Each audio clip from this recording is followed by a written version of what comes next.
Good evening. Happy Tuesday. This is a video that apparently this knuckle dragging cretin did today. It says Merbeast discusses case law that he thinks might support an individual's right to film in government buildings which are limited and non-public forums. I don't think that's what I titled my video. I just titled it Right to Record in Government Building. In a government building. I've already discussed his cases on my channel and have ruled them out as favorable to frauditors. Interesting. Okay. I'm wildly familiar with all of his proffered cases. What does wildly familiar mean? How are you wildly familiar with something? Except one, and that one I'm unfamiliar with was still not decided in favor of frauditors. Interesting. Okay. Let me just vaguely try to gather my recollection of the cases that I discussed. I think I discussed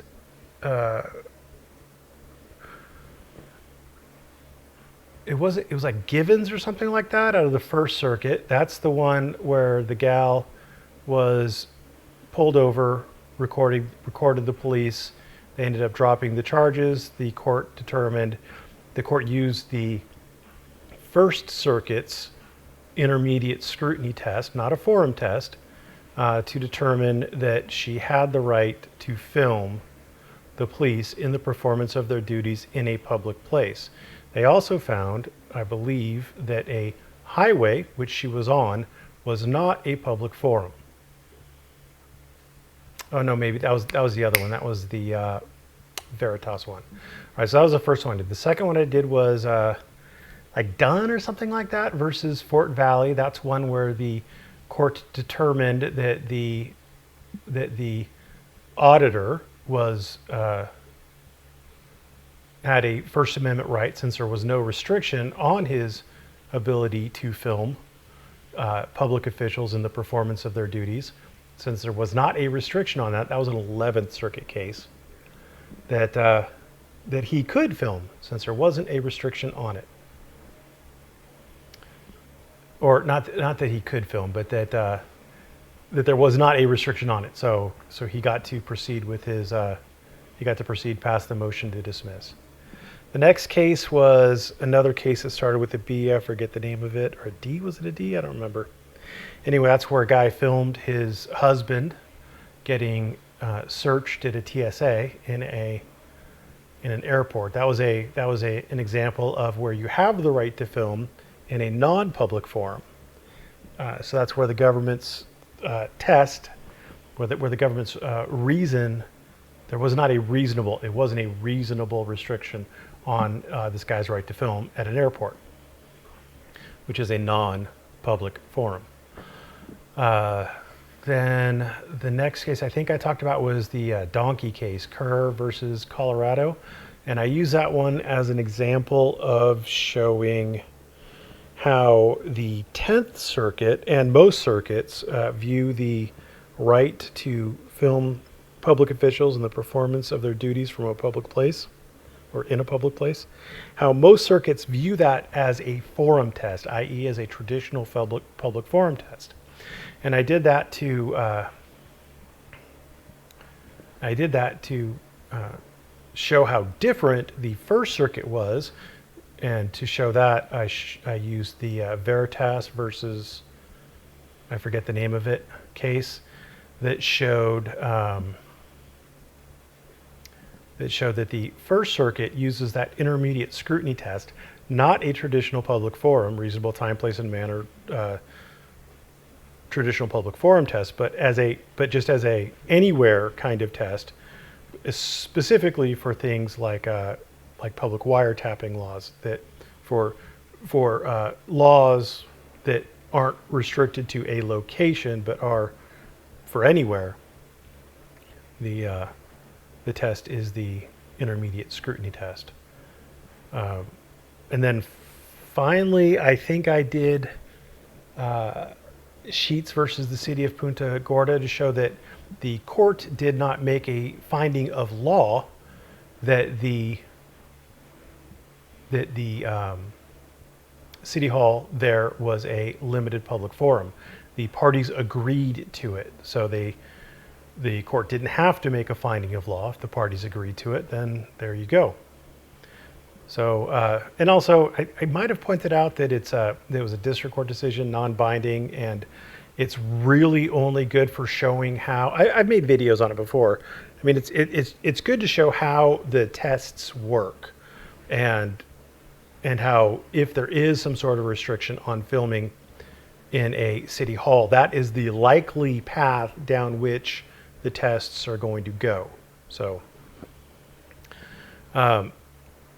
so of those cases, let's see. I don't know what he would call frauditors, but the first case, that was like Givens or something like that, was decided in favor of the filmer. The second case, the Fort Valley case, that was decided in favor of the filmer. He would probably call them frauditors. The third case was the TSA case that was decided in favor of the person filming. The fourth case was Kerr's case, was Donkey's case. He lost that one, so I mean, yeah, that one was definitely decided against him. But I was using it to set up the final, or not the second to final case, which was the Veritas case. And I don't know if you'd really consider them to be frauditors. I mean, I get people don't agree with their political beliefs or whatever, but I mean, you know, your mileage may vary on that. I don't think they would, I mean, call them like investigative journalists, shit rakers, shit stirs, whatever. I don't think that many people would call them a frauditor. Again, your mileage may vary. And then the last one would be the Sheets versus the City of Punta Gorda. That one was decided against the auditor. So then we've got the traditional links to give them a pay, and no links to the cases, because why would you give anybody links to the cases, right? If you're going to discuss cases, why would you let anybody read them? Why would you do that? But anyway, let's go.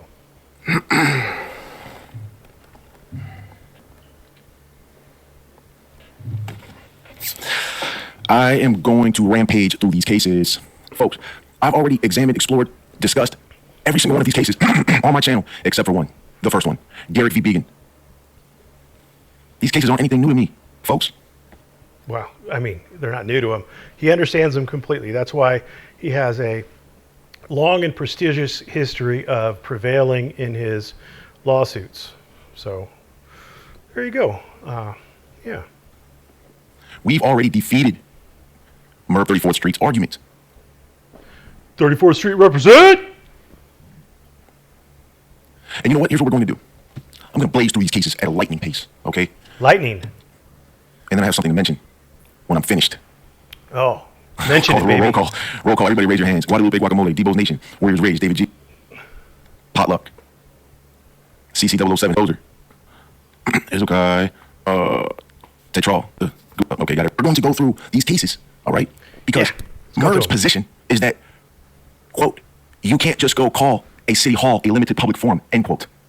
Well, yeah, so anytime you're going to go call a city hall a limited public forum, end quote, there's going to be two attorneys, one on either side of the argument. There's going to be a judge, and each city hall is going to have different facts that you're going to have to argue in front of the judge before the judge makes a finding of law as to what particular forum it is. I don't think I was technically well, maybe I did address that in here somewhere, but each city hall is going to be different, and there's going to be different areas potentially in each city hall, and there's going to be different ways that different areas of that city hall might be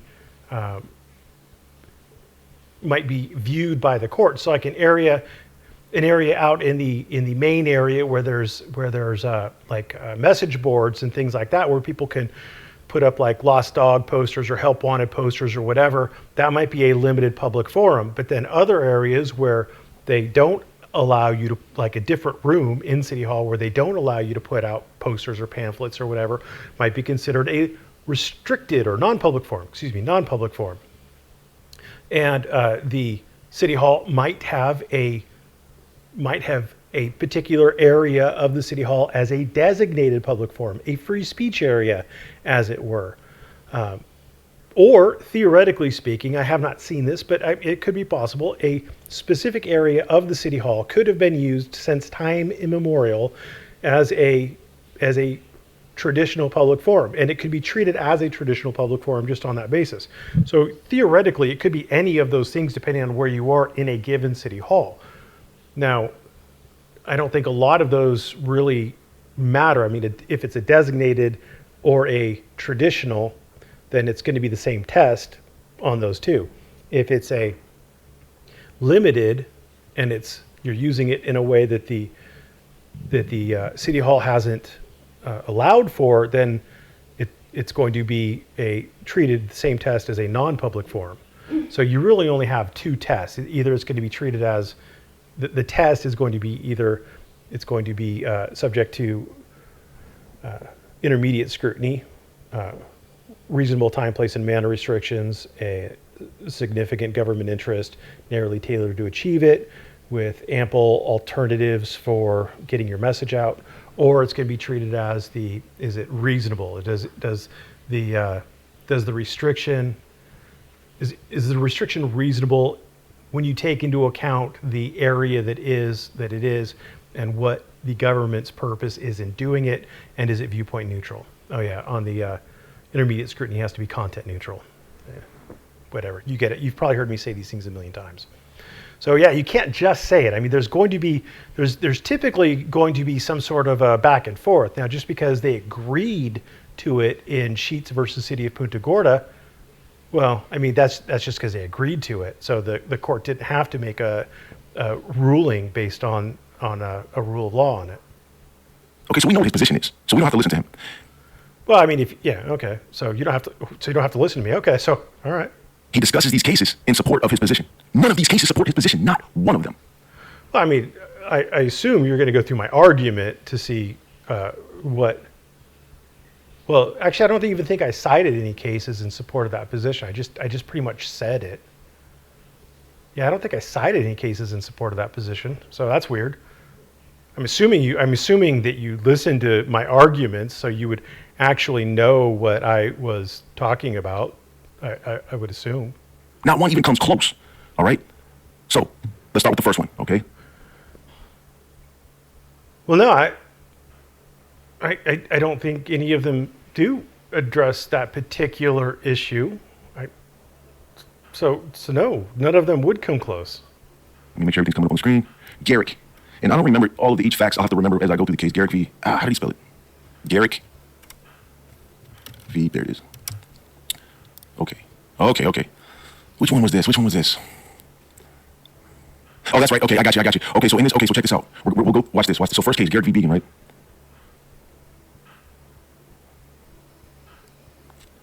On March 24th, 2010, Garrick and Tyler Hanslin were caravanning in two cars to Hanslin's house. Garrick was following Hanslin because she had never been to his house. Garrick had a passenger in her car, as did Hanslin. On South Stark Highway, Sergeant Kelly pulled his police car behind Garrick's vehicle and activated his emergency lights. Believing that Kelly was pulling her over, Garrick stopped her car on the side of the highway. Hanslin likewise stopped his car in front of Garrick's. Kelly parked his own vehicle between Hanslin's and Garrick's cars. Kelly approached Garrick's car, informed her that it was Hanslin who was being detained, and told her to move her car.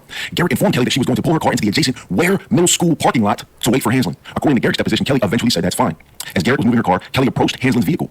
According to Kelly, when he asked Hanslin if he had any weapons, Hanslin disclosed that he was carrying a firearm. Kelly instructed Hanslin to exit the car. Once Garrick parked in the lot, she got out of her car and approached the fence that, along with a grassy area, separated the lot from the road. Garrick was at least 30 feet from Kelly.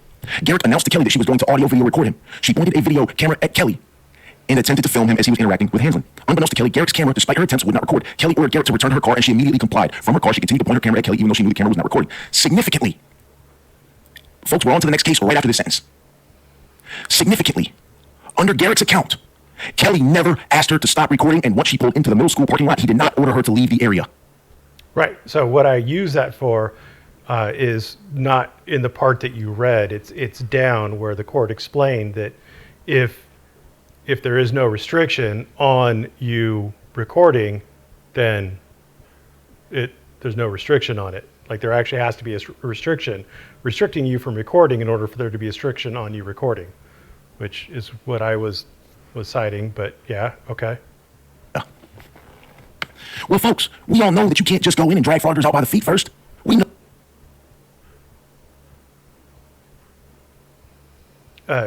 So, okay. You can't do that. We know you have to tell them to leave and then give them an opportunity. And as soon as they don't make an immediate effort to leave, then you lock them up for trespassing. So this case doesn't out frauditors. Wait. Why are we talking about trespassing? Why are we talking about trespassing? She wasn't arrested for trespassing. She was arrested for obstructing and delaying, if I remember correctly, like failing to comply with a lawful order, something along those lines. Why are we talking about trespassing? She wasn't trespassed, bro. And the most important thing that she was charged with was the wiretapping law. She was charged with violating a wiretapping law. So, yeah. So, why are we talking about trespassing? Okay. Garrett, the officer Kelly, never asked Garrett to leave the parking lot. Garrett stopped holding up the camera on her own accord and placed it in the center console of her car. Okay, and then long story short, she gets arrested. Okay. Long story short, yeah, okay. Okay, they arrested her for wiretapping because she was recording. Okay. Yeah. Now remember, she wasn't arrested for trespass, bro. Kelly never asked Garrett to stop recording, and he did not order her to leave the area. Yeah. There it is. What is? So if they don't tell you to leave, then they can't just go in there and pull you out by the feet. What? They arrested her, dude. They didn't have to tell her to leave. They didn't arrest her for trespassing. They have to give you an opportunity to leave. Is everybody in agreement with me here? Why are we talking? Can someone explain to me why we're talking about trespassing? Is everybody in agreement with me here, or is everybody just gonna, try to bury their heads in the sand? Huh? Because we all know that the authority to arrest a frauder is sourced from the officer's command to leave the area, to leave the property. That's where the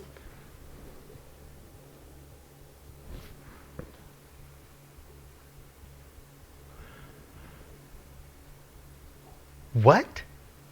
the authority stems from is that command, and then providing the individual the opportunity to leave. So No. There has to be if the sole issue is recording, you have to look at the actual statute, policy, regulation, etc. If, for example, an officer has a crime scene and he gives a command to stop recording, then that might be, if we go back into that subject to reasonable time, place, and manner restrictions, that might be enough. But generally speaking, you're going to need to have a rule, policy, statute, something like that. That's so there's this, I want to say it's Chicago versus Morales, or Morales versus Chicago. I don't remember exactly what it is. I'm not going to look it up. It doesn't really matter. But there's a constitutional rule. I think actually, hold on. Morales stands for two propositions that'll work for me here. Number one, you have to have basically notice. A rule against doing something has to be either in writing or sufficiently clear that you know when you violate it or not. It can't be subject to arbitrary and capricious enforcement. It can't be just up to someone's whim. It can't be up to a cop's whim. In Morales versus Chicago, or was it Chicago versus Morales? I don't remember which it was, but there was an anti-gang ordinance or something like that where people couldn't hang out together, and a cop could just basically arbitrarily decide that you were in violation of this particular statute. And the Supreme Court, it was a Supreme Court case, it was in like the 90s, late 90s, like 97. I want to look it up so bad. Anyway, but the Supreme Court said that, first of all, it was void for vagueness. This ordinance was void for vagueness because it left too much up to the officer. The officer could decide when, where, why, and how to enforce it.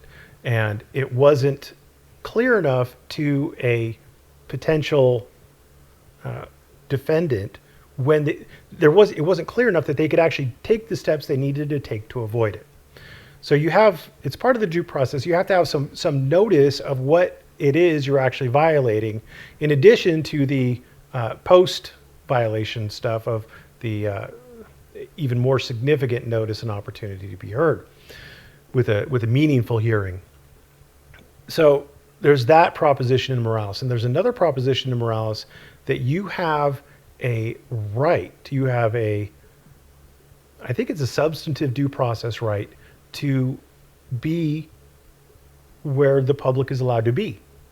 And the government can't just take that away from you without procedural due process, without like trespassing you. Like they have to take the steps. You have to actually give up that right by doing something that warrants being trespassed, i.e. something that like you're violating a policy.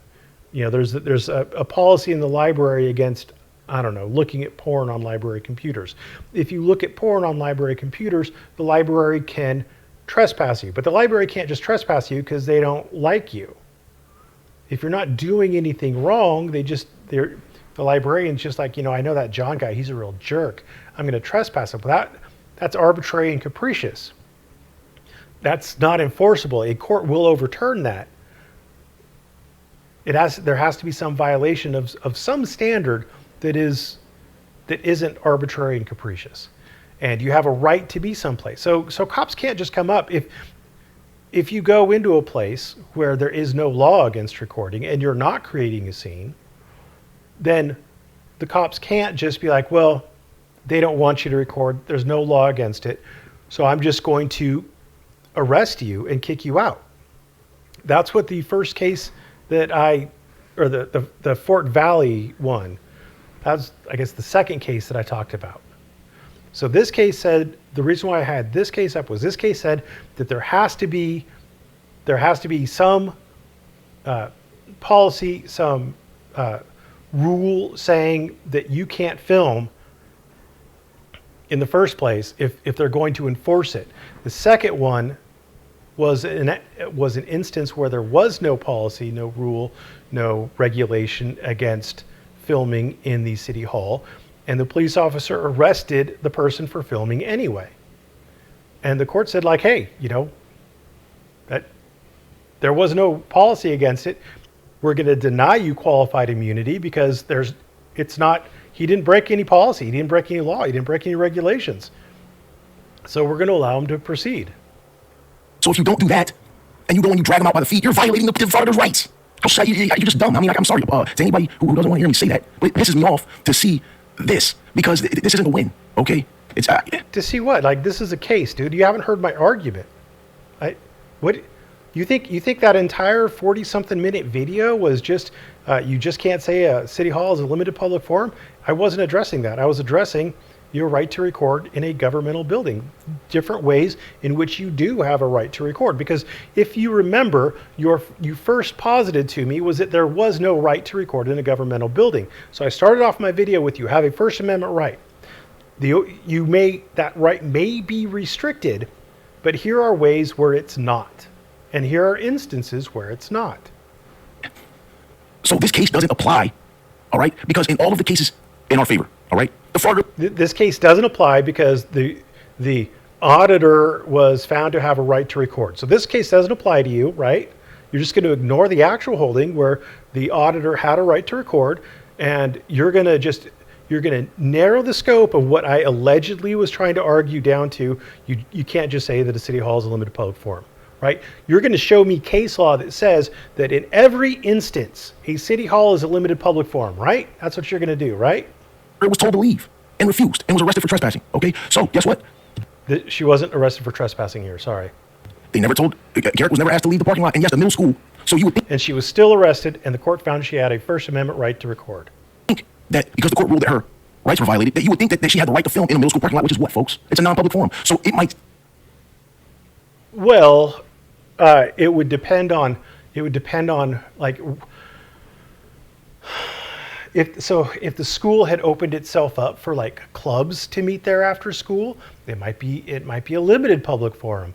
If the school was not open to the public and you're not a student there, it would be a non-public forum. If you were a school child working on the newspaper It might be a limited public forum. There's different, like, you have to actually analyze the facts and what's going on. It might seem like this case stands for the proposition that individuals can film on middle school property. Doesn't it seem? But no, I didn't say that. I didn't say that. But an individual can apparently film the police in the performance of their duties from a middle school parking lot, unless and until they've been trespassed, and they're probably gonna have to move off it. But anyway, Like that. It seems like that, doesn't it? And the court even went on to rule that Garrett's rights were violated. So it would seem, right? No, her rights were violated because he didn't tell her to leave first. no, her rights were violated because she had a right to film him. Had he told her to leave and said, "Hey, you're on middle school property. It's a non-public forum. You can't film from here," and then given her an opportunity to leave, and then if she didn't make an immediate effort for her to leave and trespassed her and then arrested her, that would have been a lawful arrest. Okay. Well, that's kind of weird because in the Veritas case, the court finds that she was not on a traditional public forum. The Veritas case said that she was on a highway, which is a non-public forum. And the Veritas case said that the standard would be the intermediate scrutiny standard, subject to reasonable time, place, and manner restrictions, and significant government interest, narrowly tailored to achieve it, ample alternative means for communications, and content neutral. So yeah, that's what the Veritas case said. So yeah. Court would have determined that Garrett was on a middle school property, which is a non-public forum, and doesn't have otherwise have the right to film there. That's exactly what Veritas did not find. So, Does everybody understand this case? If you don't, well, oh well. I'm here to tell you this case means absolutely nothing. well, I mean, why did they bother to publish it if it means nothing? Why does the Veritas case refer to it specifically? That's kind of weird that Mark Stout determined it means nothing. Mark Stout can't win a case to save his life, but he's determined that it means nothing. So case closed, problem solved, drink up. Okay, so the next case is Garrick Dunn. What was the issue with Dunn? Oh, yeah, because we know all about the Dunn case. Dunn v. City.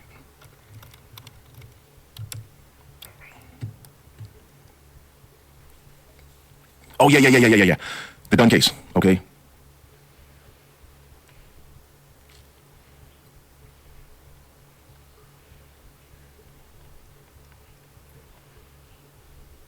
Okay, here we go. First Amendment.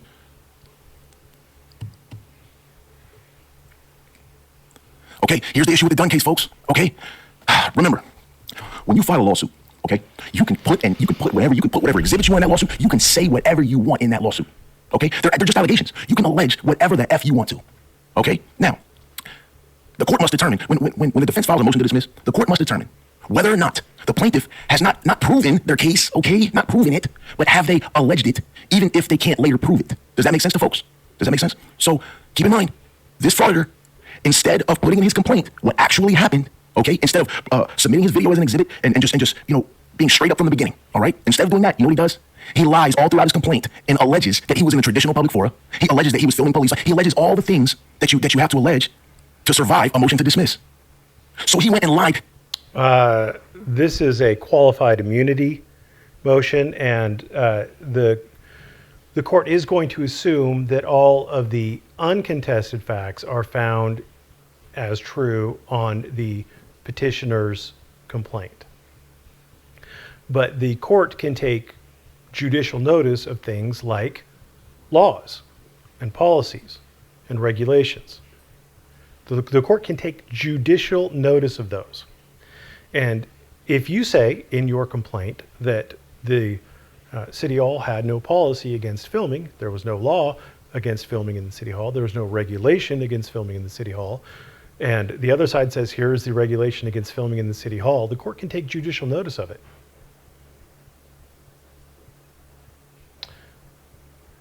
So there is that.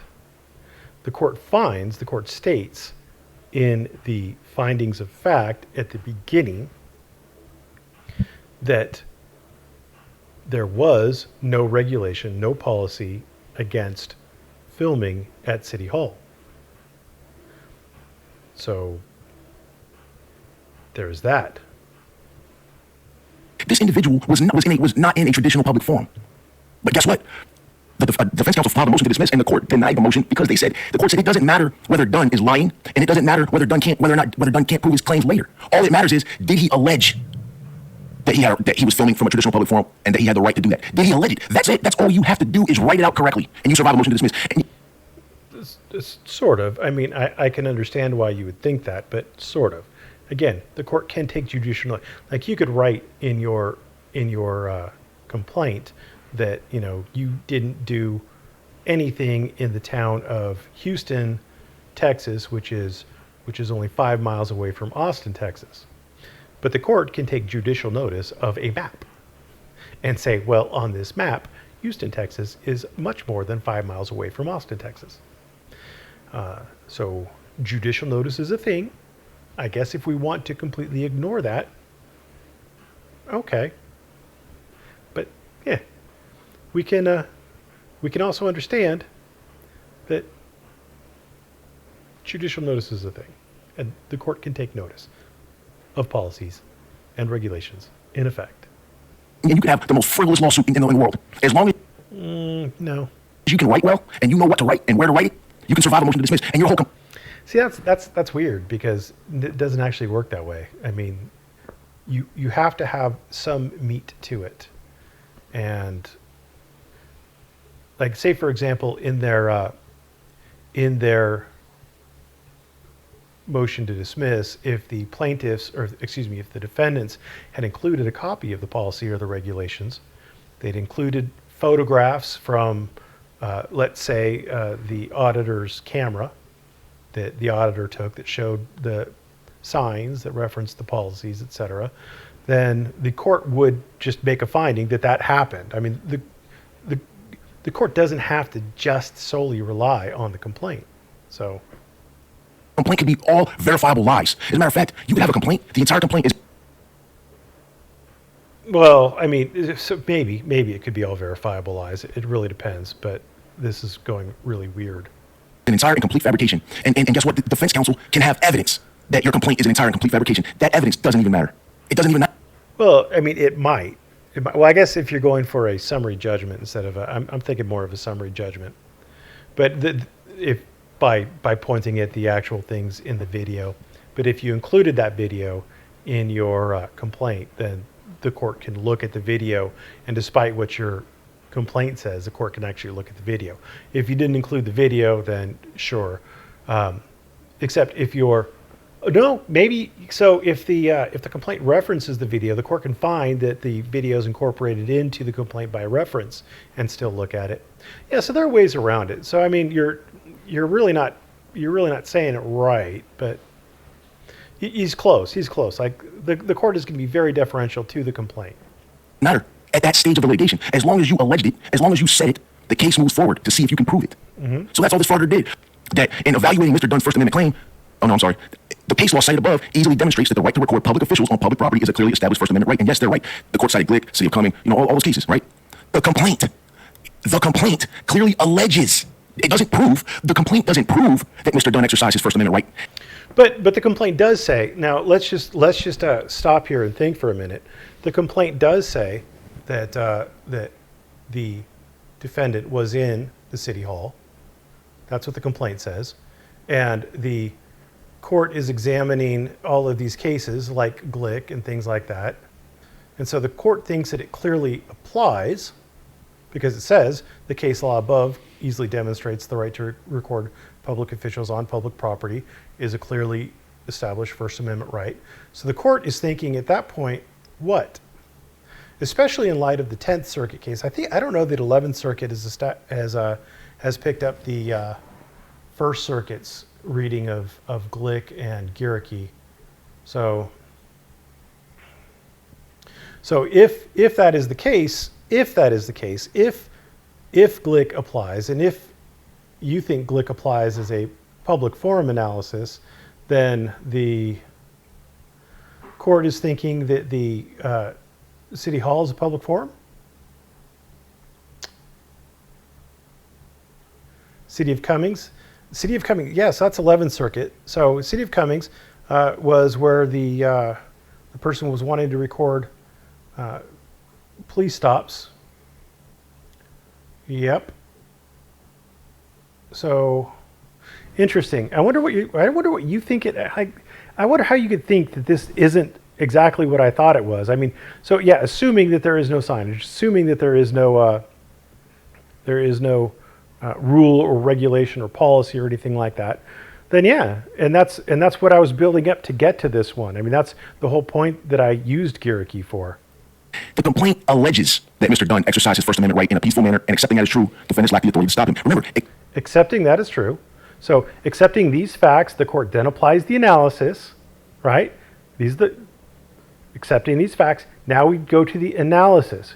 You just seem to skip the analysis. You're not really bright. accepting that is true. The court has to accept the facts in the complaint is true. That's not the stage of the litigation to determine which evidence is accorded, what level or degree of credibility. But see, I'm not talking about a specific fact pattern.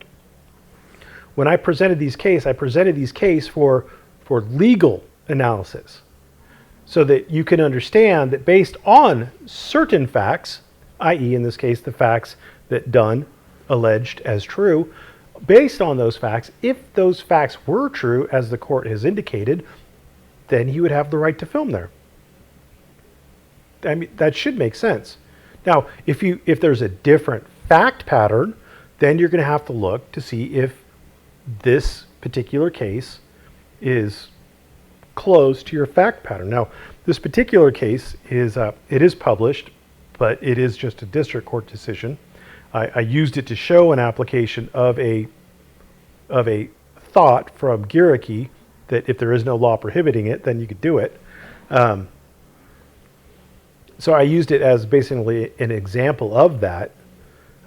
It is published, but it's just a district court decision, so it's at best persuasive. It is not precedent.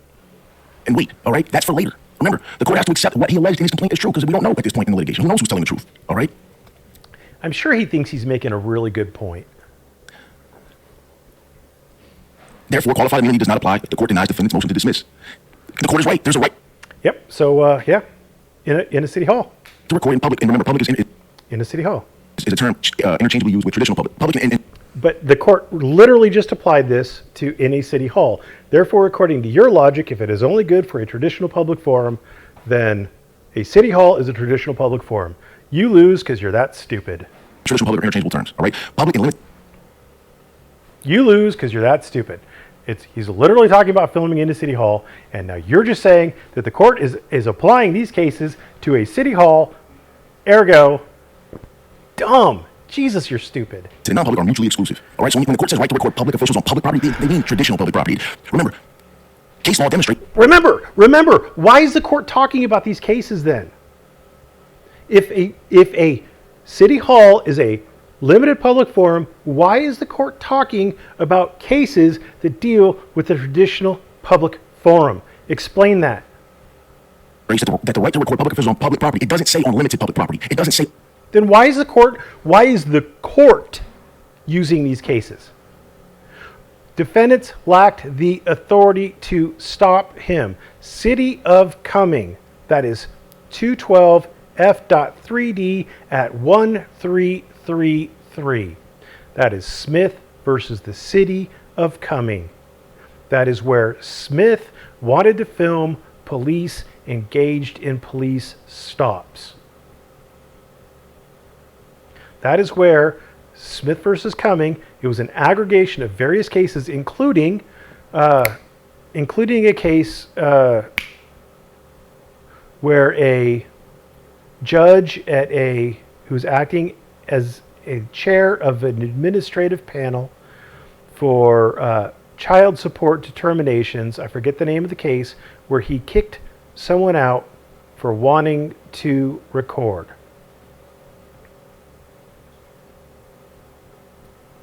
In a non-public forum. On non-public property. It says the right to record public officials on public property, which is traditional.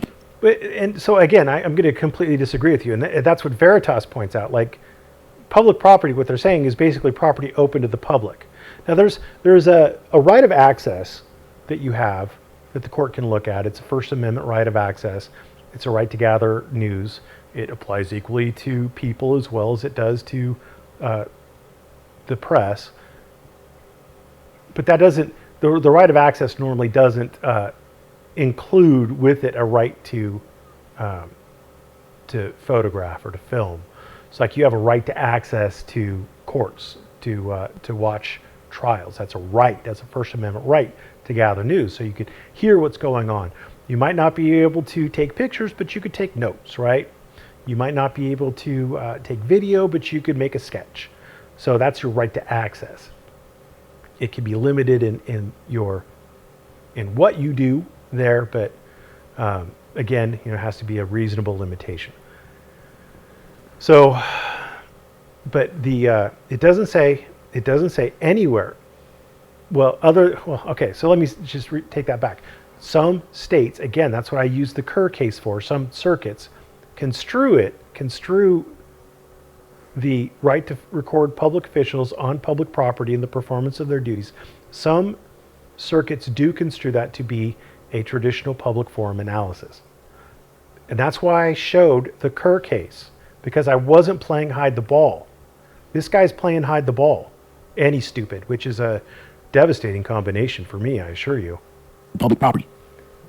Okay, Mr. Dunn was not filming from a traditionally public forum. He was filming up at a police station. He was at a police station. He went to the police station and he went to the city hall. Okay, he was filming both inside and outside of the building's property. Yeah, and the court is applying Smith versus City of Cummings. The court's applying Bowens versus Superintendent of Miami South Beach Police Department.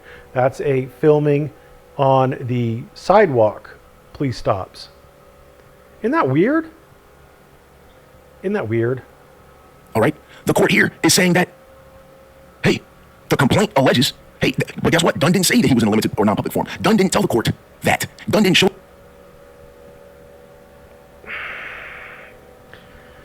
So, if you dumbass, if all city halls are limited public forums, he wouldn't have to say, I was in a limited public forum. He could just say, I was in a city hall.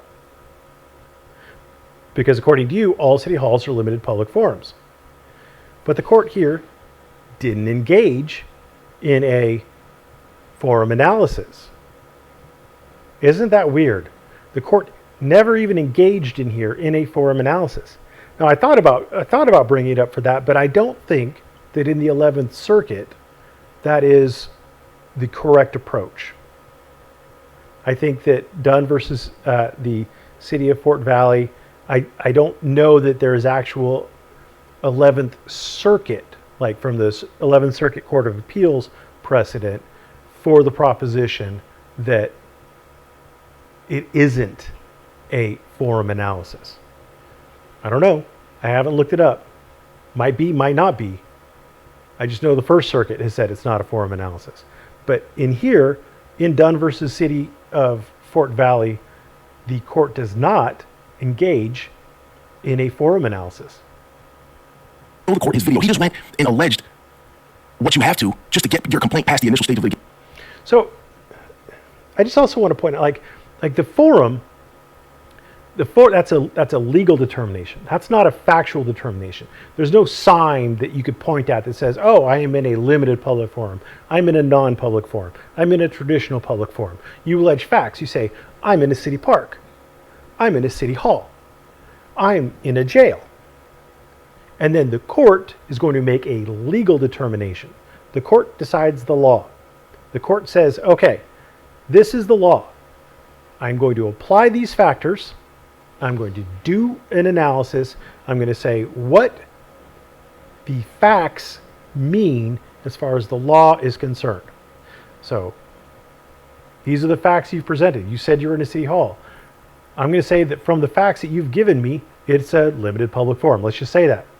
So limited forum public analysis. We're going to go through this. Is this something that the city has allowed in the limited public forum? If yes, then we're going to do a intermediate scrutiny test. If it's no, then we're going to do a non-public forum, a reasonable standard test. But it's not an allegation that you make. I mean, you could say it. You could say it in your complaint, but it's a legal conclusion. And the court doesn't have to abide by that. The court can make its own findings and determine that whether or not it is, in fact, a limited public forum, non-public forum, designated public forum, whatever. So the court is not ruling that he has a right based on the evidence that he's going to submit. They're saying that he alleged that he had the right. No, they're saying that based on the facts that he alleged, he has the right. Based on the facts that he alleged, he has the right. That's what the court's saying. So, again, now, I want you to watch what the court says about this, right? Watch this, because this is going to, watch this. I'm going to prove my point right here. In summary, as discussed above, the court denies defendant's motion to dismiss in its entirety, and all 7 claims shall proceed to discovery. Watch this, folks. Listen. While Mr. Dunn may not ultimately win on any of the counts in his complaint, he will have the complete, total, and unfettered opportunity to make his case. Okay.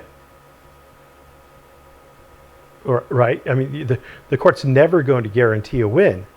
So the court, remember from your own spurg, the court is assuming all these facts is true. There might come through discovery different facts because Mr. Dunn alleged that he was recording peacefully and wasn't making a scene. Now, the facts might come out through discovery or at trial that he in fact was making a scene. The facts may come out that none of the discussion between him and the police chief were actually the way that he said. But those are questions of fact. Based on the law, based on the allegations that he made on his complaint and the actual law, he would prevail. So, and if there was a policy, the defendants would have had the court take judicial notice of it. They just would have. So, you're being silly. What does that language right there tell you about this case? It means that the ultimate facts haven't been decided yet, because that's going to be up to the finders of fact, which are probably going to be a jury. But the law is still the law, because the judge determines what the law is. What does this tell you about this case? The very last sentence. While Mr. Dunn may not ultimately win on any of the counts in his complaint, he will have the complete, total, and unfettered opportunity to make his case. Even the court is telling you right now that Dunn has no claims. No, if the court had determined that Dunn had no claims, they would have granted the motion to dismiss. That's so blatantly obvious that I can't believe you would even suggest otherwise. That is stupid, dude. Completely stupid. Am I out of beer? I'm only going to record on this until I'm out of beer, by the way. Just giving him the benefit of the doubt. That's all they're doing. They ruled in his favor to give him the benefit of the... Yeah, that's what courts do. They say, we're going to give you the benefit of the doubt. You survived the motion to dismiss. Now you actually have to prove the facts that you've alleged. That's what trial's for, you nunts. Doubt so that he won't have any excuses later. Nunts? Dunce. This is in case anybody's wondering, this is a North Coast Old Rasputin. It is a Russian Imperial Stout, and it is a heavy hitter. This thing is like 9 or 10% by volume. Alcohol, 9%. It's a heavy hitter. All right, so there goes that case. All right, that case is trash. All right. Oh, that case is trash. Well, I don't understand it, so it's trash. What's the next one? Dyer v. Smith. Okay, folks, I don't even have to look Dyer up. Okay, I already know what Dyer says. We're gonna look it up for you anyway. Dyer v. Smith. Dyer and his husband were at a TSA checkpoint. They were paying customers. Okay, they had just got off of a boarded flight. All right, they had just departed. They had just come out of the gate or the terminal or something, right? Close. They were going to get on a plane. They weren't coming off a plane. They were going through TSA. They come through a checkpoint. So remember, they're not trespassing. They have business to conduct. They're paying customers at the airport that just came off of a flight. This guy figured out trespassing, and now that's all he can see. He's like, oh, everything's trespassing. First Amendment, trespassing. If you're not trespassing, you can film. If you are trespassing, you can't film or whatever. I don't know. Weird. So they come to the checkpoint. All right. Dyer's husband gets stopped by TSA. All right. TSA starts patting the husband down, searching the husband, being very invasive. So Dyer steps back off to the side, all right, out of the way to not obstruct, and pulls out his cell phone and starts filming the search, right? So I don't remember exactly what happened next. I think they seized his phone. Yeah, they told him to stop recording. They made him delete his video. He deleted his video, but then on the flight, he was able to recover the video from the deleted folder, and then he sued. And tried to delete the footage or told him he couldn't film or something like that. Well, he sued, okay? And he won, all right? Yeah. But here's the Weird. Now, I think I brought up the Dyer case. That was for the proposition that even in a non-public forum where the government's powers are at its zenith to restrict your First Amendment rights, even there is the potential that the restriction isn't a constitutional restriction, because you got to remember it has to be reasonable. It has to be reasonable for the circumstances surrounding the area and the use of the area. So you have to take that into account. Now, at an airport, are people going to take pictures? Probably, right? People take pictures at airports all the time. So is it a reasonable restriction to restrict people from taking pictures at an airport? And you got to look at like the government's rationale for it. Why don't they want people to take pictures? And if you're not causing a scene, if you're not blocking up traffic through the TSA checkpoint, if you're just recording, like, who really cares, right? Who really cares? Just go on with your business. So my point in showing that was that even in a non-public forum where you are allowed to be, because he's probably going to go off about trespassing because he's already led down that road. So if you're someplace where you're allowed to be in a non-public forum, then a restriction against filming still has to be reasonable, or else it's not compliant with the Constitution, and therefore you can still film. That's why I brought it up. So let's see what he has to say. The difference between an airport and other government buildings. Firstly, airports are TSA is a government agency. All right. Secondly, there is a First of all, TSA is a government agency. Well, just about anything in a government building is going to be a government agency. Like in City Hall, there's like City Council and the mayor and the city supervisor and the support staff for the city attorney's office. I mean, that's pretty much what you're going to have in a city hall. In a police department, which is another governmental agency, you're going to have city employees like the police, city police are going to be there, which is a governmental agency. In a fire department, the list goes on. Like, I don't understand why we're pointing out that the TSA is a governmental agency. It's like, duh. It's a policy that expressly allows people to film in the airport, okay? The argument was never whether or not government agencies have the right to choose whether or not they want to prohibit filming. The argument is, in places where government agencies do choose to prohibit filming, individuals don't have the right to film there. So, yeah, and the TSA agent told him he didn't have a right to film, and that was something that the TSA agent can do. Like if a police officer gives you an order to stop filming, it would have to comply with everything. But the court didn't have an issue. The court didn't care that there was some policy the TSA has about filming. The court cared that this TSA agent issued an order and that it wasn't reasonable. So if you're in a city hall or a library or a police station, if you're somewhere where a policy, a written express policy has authorized filming, then that's the decision of that agency. Well, I thought, wait, hold on a second. Now we switch up, because it went from initially you start off with like, if the police are going to trespass you, then that's how they do it. So you could film, remember, as long as you could trespass. Go back to Garricky. That was the first case you did, right? You're like, oh, the problem is they didn't trespass her. The problem is they didn't trespass her, right? It wasn't about the policy to filming. They didn't have a trespass. You completely ignored that there was no order to stop there. But here, now with an order to stop, now you're going to say what? It just doesn't make any sense. Or maybe I'm just getting a little inebriated. I'm sorry. Right? But if they decide not to allow it, then individuals don't have the right to do it. So that's the difference between. No. If they decide not to allow it, then there's the test. So the whole point of getting to like this is a limited public forum is so that the court can then run it through a test. Figuring out it's a limited public forum is only the start of the test. That's only where you figure out what test to run. Now that you figured out the test to run, the limited public forum test. Okay, so how do we do this? Oh, it's a non-public forum test. Okay, how do we do this? Then you plug in the facts and you run the analysis.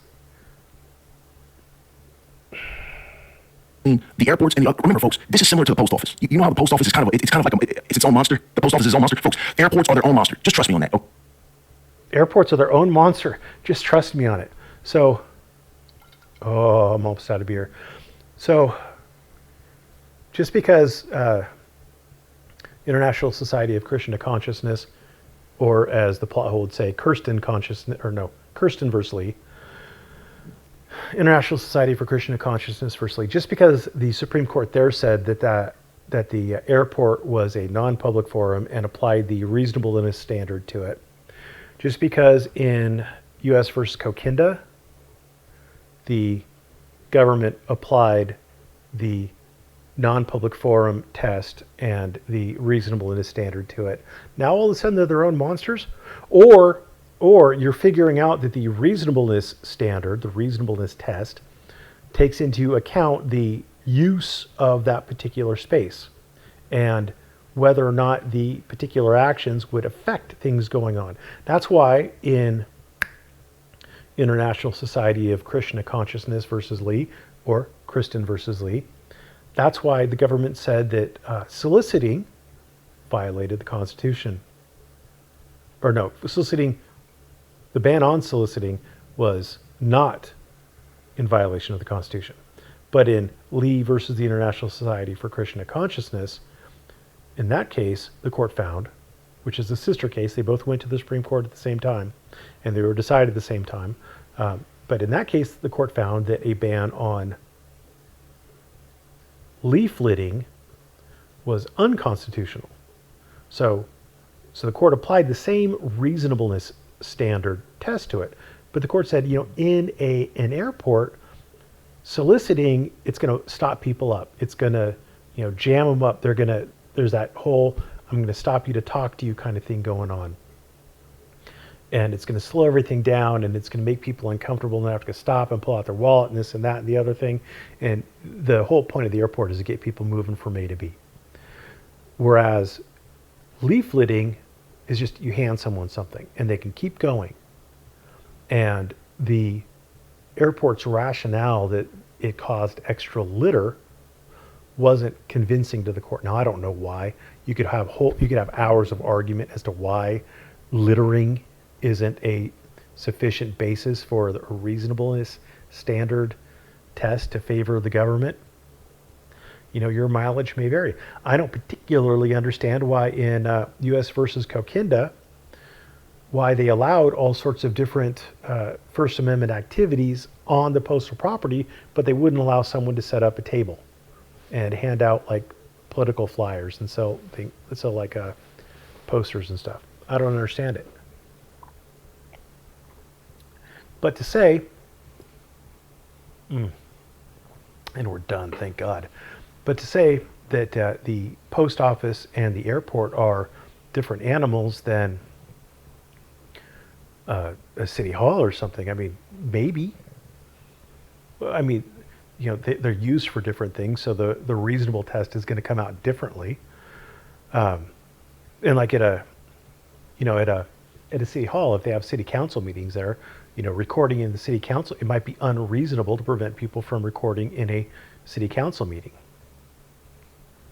Whereas, if there's no city council meeting at a post office, then it's probably reasonable or it might be reasonable to prevent people from recording in there. So it just depends on the way the space is used and the government's kind of rationale for wanting to have the restriction. The restriction has to be reasonable. It has to be reasonably kind of related to the government's purpose. It doesn't have to be the most reasonable. It doesn't have to be narrowly tailored at all or anything like that. It just has to be reasonable. And where the court draws the line, I mean, that's the subject of a lot of argument. But anyway, it doesn't look like he actually addresses any of my arguments. He just looks at the various cases, misunderstands them, and I don't know. Anyway, so Kate offered to host a debate between me and this jackass, and I have agreed to it. And apparently he's agreed to it. So all we have to do is figure out a time, and we'll get to see if he can G-check me in real life when he can't just put me on mute and ignore my argument, where he actually has to address the words coming out of my mouth and not just misrepresent the cases. Anyway, thanks for watching. Have a great evening.